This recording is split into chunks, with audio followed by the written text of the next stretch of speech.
no dia 12 de janeiro, ia eu na minha belíssima Seat Mopa a caminho do escritório quando passei por cima de óleo.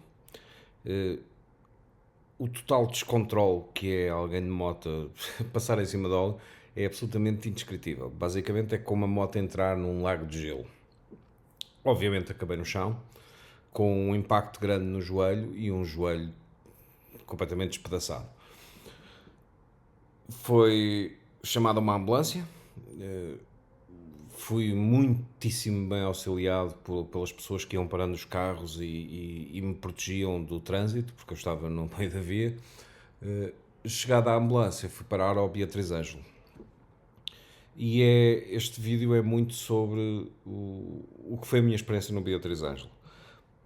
A primeira coisa que aconteceu foi, em 2 horas, fizeram rigorosamente tudo o que precisavam de fazer para que eu tivesse os primeiros cuidados. Nomeadamente, fizeram um raio-x, perceberam onde é que era a fratura, isolaram a fratura metendo gesso no meu joelho.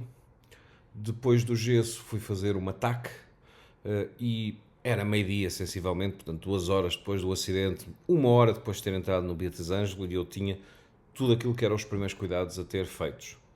Depois a coisa começou a correr menos bem. Fiquei a saber por volta das 7 da tarde que era suposto chamar o seguro de acidentes de trabalho para me levar eventualmente para outro hospital, fazer as operações que eu precisava de fazer, etc. E eu não tinha percepção nenhuma disso, disseram-me às 7 da tarde. Escusado é dizer que, chamando o seguro às 7 da tarde, não fui transportado para o hospital nessa altura, fiquei uma noite no Beatriz Ângelo, nas urgências. E a experiência é absolutamente surreal. Bom, vamos começar pela tarde, entre o meio-dia e as 7 ou 8 da noite, em que eu estive no corredor da ortopedia, com mais 3 ou 4 pessoas acamadas, e com um enfermeiro e um auxiliar que, bem, em termos práticos, conseguiam cuidar de nós.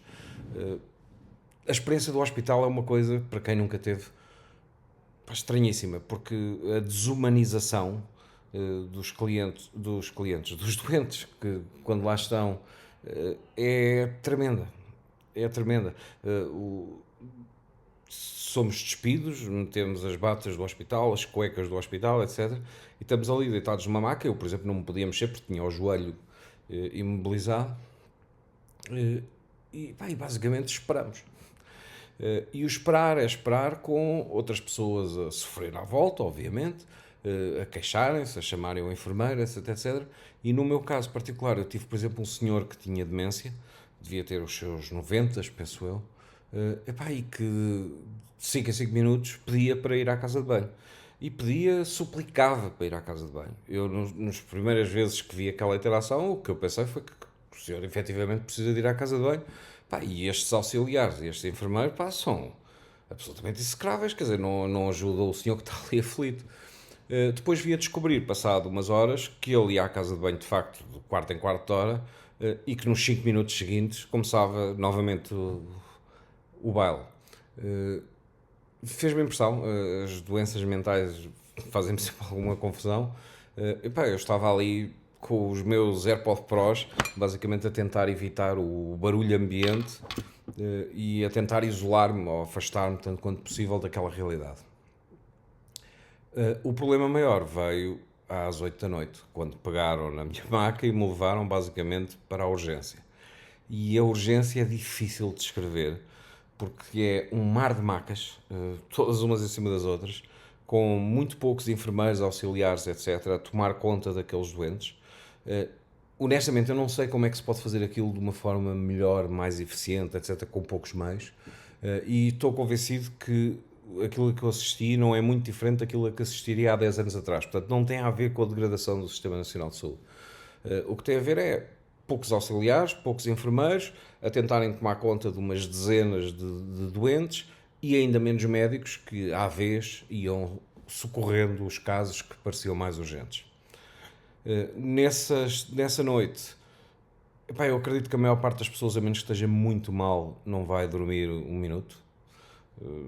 Há sempre alguém na enfermaria a fazer barulho, etc.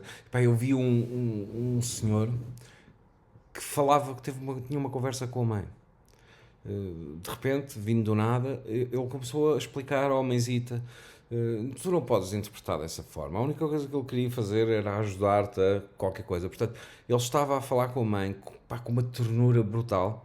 Este senhor tinha 90 anos, portanto, presumo que a mãe dele já há muito que não existe, e estava a delirar, a alucinar. E eu tive durante 40 minutos, qualquer coisa desse género, a ouvir o que é que ele estava a explicar à mãe, qual era a sua parte no diálogo. Fez-me essa impressão. Fez-me essa impressão porque eu estava, obviamente, mesmo com o meu joelho estilhaçado, muito melhor que a maior parte das pessoas que ali estavam. Eu sabia que ia ser transferido mais tarde ou mais cedo para um hospital mais simpático, onde ia ter melhores condições, etc, etc. Mas assisti àquilo que eu descreveria como um inferno, onde há anjos. E estes anjos é o staff médico. Eu vi enfermeiros e enfermeiras com uma paciência infinita a ajudar pessoas que estavam em dor, a dar os analgésicos, a ir vezes sem conta, responder ao mesmo pedido, à mesma solicitação, etc, etc. Literalmente eu não faço ideia como é que as pessoas sobrevivem àquilo. Não faço ideia como é que conseguem gerir a empatia que necessariamente têm por outros seres humanos. Conseguem ser extraordinariamente simpáticas. Eu, por exemplo, eu lembro a meio da madrugada, eu queria beber um copo de água e eu não tinha coragem de acordar as pessoas que estivessem naquele raro momento de tranquilidade em que podiam dormir um bocadinho. Então usei o meu telemóvel com a lanterna para chamar a atenção da enfermeira. Ela veio ter comigo, simpaticíssima, a dizer: pode-me chamar pelo nome, eu sou a enfermeira, não me recordo agora o nome, e sempre precisar de mim, chame. Eu achei aquilo absolutamente notável. Eu expliquei à senhora que eu não consigo estar neste contexto e fazer qualquer coisa que acorde as pessoas que estão ao lado. Se eu puder evitar, se eu não estiver a morrer de dores, ou seja lá o que for, tudo farei para incomodar o menos possível as pessoas que estão naquela situação. E foi isso, foi uma noite inteira sem dormir. Os AirPods Pro com o isolamento de ruído foram literalmente uma bênção, porque eu consegui estar sempre a ouvir vídeos no YouTube e a ouvir podcasts, etc, etc, que de alguma forma me tiraram daquele contexto. De vez em quando as orelhas já me doíam, obviamente, de estar há 18 horas a ouvir vídeos. Tiravam um bocadinho os vídeos e foi aí que eu assisti aos tais casos do senhor a falar com a mãe, etc, etc. Aquilo foi brutal. Foi uma lição de humildade. Aquelas pessoas trabalham brutalmente bem. E do fundo do coração, estou muitíssimo agradecido pelos cuidados que me deram naquele dia. No final de 36 horas à espera para ser transferido,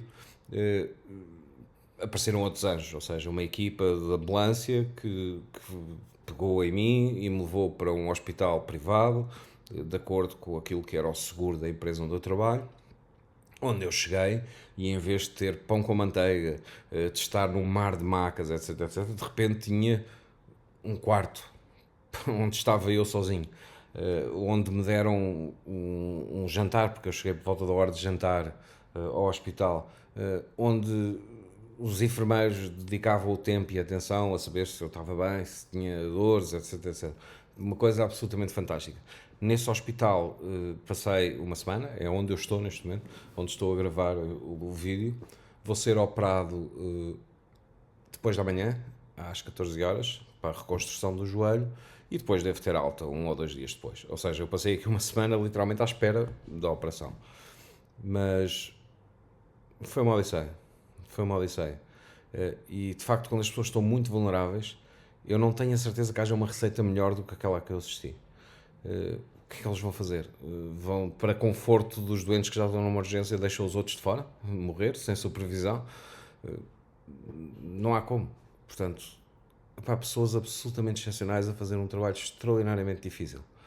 E sim, é profundamente triste ver pessoas com a sua saúde tremendamente degradada. Eu lembro havia um senhor a quem estavam a pôr uma algal e o senhor estava cheio de dores, a enfermeira queixava-se que a próstata do senhor estava desfeita, etc. E todos aqueles tratamentos são feitos com pessoas que estão a 10 centímetros de nós, numa maca diferente. Portanto, vocês imaginem o que é uma noite inteira disto, consecutiva. É absolutamente impressionante. Mas é bom saber que estes anjos existem. E nós podemos dizer o que quisermos sobre o Sistema Nacional de Saúde, mas uma pessoa é tratada, é acompanhada, com mais desconforto ou menos desconforto, eventualmente sobrevive.